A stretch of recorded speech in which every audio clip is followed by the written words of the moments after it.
Hey everyone, it's been a while. I was talking to a current or previous listener recently, and they said, "You haven't podcasted in a long time." And I said, "Yeah, you're right. I only do it when I want to do it. There's no special weekly release schedule or anything else behind what I do here these days. It's just if I have something to say, you're usually hearing about it, and if I don't, I don't." And for the longest time, I have felt like there's something to say and not known how to say it. So I guess this episode is more in the land of those updates that I used to do, like, what I've learned in the last month or 6 months or 3 months or what I've been up to. And oh my gosh, there is so much that I've been up to and so little that I've been up to.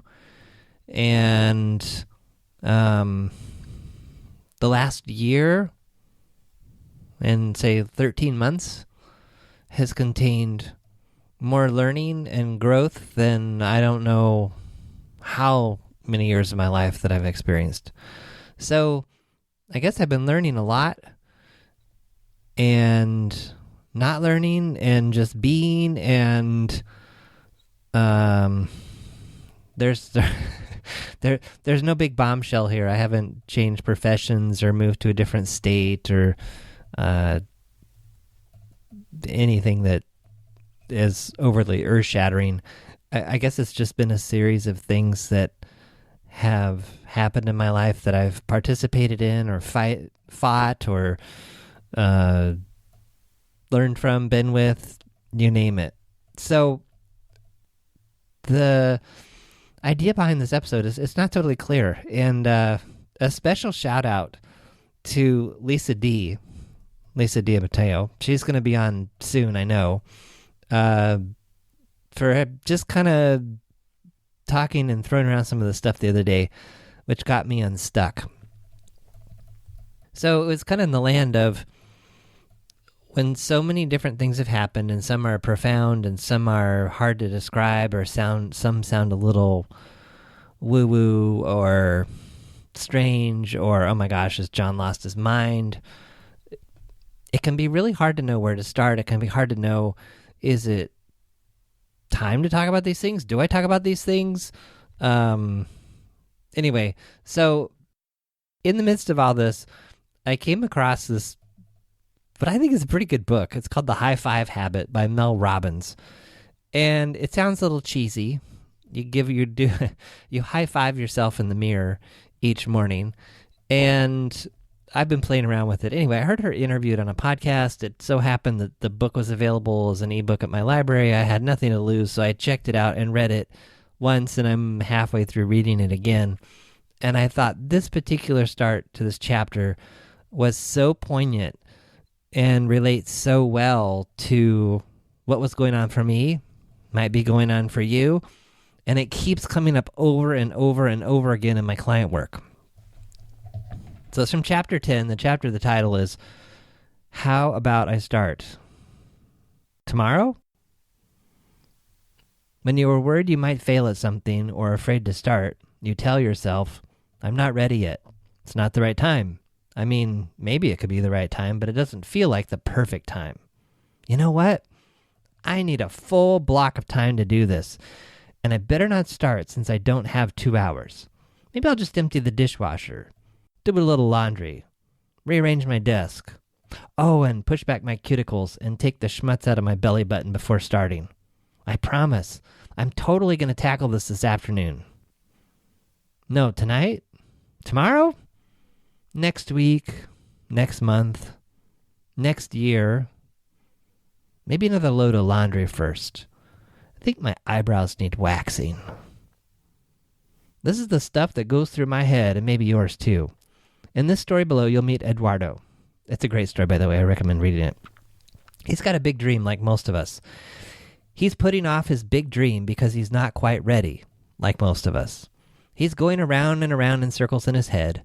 If we could get into Eduardo's head, which I did on an Uber ride, it would sound something like this. My plan to be a famous actor is so inspiring and so amazing, but for right now, I need to pay the rent. I mean, I'm making good money at this job, so I can't quit. I gotta be realistic, right? Yeah. I'm gonna keep driving this Uber until I feel the moment is right to make my move on the acting scene. And hey, maybe some big producer will come into my car and make all my dreams come true. That's a great idea. Well, it's not actually an idea, it's my plan. It's my only plan. Listen, chasing my dream is not something I can do right now. I have to pay the bills.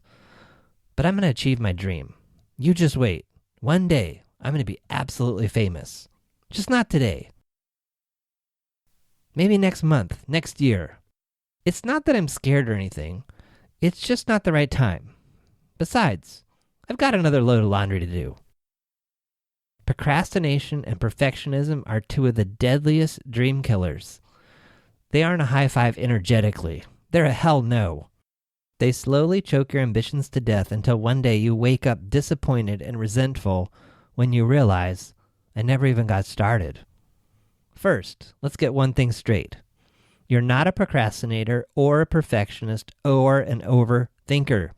You're just scared. When you catch yourself procrastinating or focusing on being perfect, you've got to flip your mental paralysis into making physical progress, or you're going to be thinking in circles, or in the case of my next story, driving in circles for years. I thought this was so beautiful. You're just scared. So underneath all of my, I feel like there's something to say here. Is it time? And when I say it's time, it makes it sound like there's this huge reveal. I don't think there really is. So sorry, sorry if I'm like creating this suspenseful situation here. Not the intention at all. I guess there's a couple things I want to tease out here. One, I think there's totally time and space to just be, and there is nothing to say. It's not time to say anything. There is nothing to say. And then we get these inklings or this sense that, you know what, maybe there is something to say. But do I want to say it? And why do I want to say it? And what's behind that? And so for me, there was just kind of this increasing sense of, yeah, I want to start saying stuff again on my podcast. What could I say? But this quote just distilled it. I'm scared. I'm scared that it won't make sense. I'm scared that I won't be able to articulate the complexities of what I'm learning and what I'm thinking, and I won't be able to connect the dots for me. I won't be able to connect the dots for you. I can't even connect the dots for myself on some of this, which of course for a recovering project manager can be quite frustrating. But I'm learning to be with that too. So I love this part here where she says, when you catch yourself procrastinating or focusing on being perfect, you've got to flip your mental paralysis into making physical progress, or you're going to be thinking in circles. And sometimes when I read that the first time, I kind of hit a hitch of like, you got to, flip this. You got to just like flip this mental switch and just do stuff. Well, that's the hardest place of being stuck in a situation like this, because it's the switch to flip is usually impossible to find without the help of another person. So again, that's where Lisa came in. Just having a conversation about some of these different things, and I knew that some of these things were in areas that she knows a lot about, and she's always super insightful and always knows more than I think she might know about something. Anyway, she was a great catalyst for getting me unjammed so that I could even record what I'm recording right now. I was driving home just a few minutes ago, and I thought, you know what? In fact, I was going to record something with Lisa on exactly this, but that doesn't matter because now we're going to record something beyond this or even better. And I thought, well, I'll just read this quote and I'll just use this as some encouragement for today. So, encouragement to you. If you're stuck, if there's something you feel like you want to be doing, not that you should be doing, something that you want to be doing, could it be possible that simply having a conversation with someone else, not to find out what it is, but maybe simply to just talk about it or take the next step, could be what you need? And the flip side of that too is there's total freedom to just be where you're at. And if it's not time, it's not time.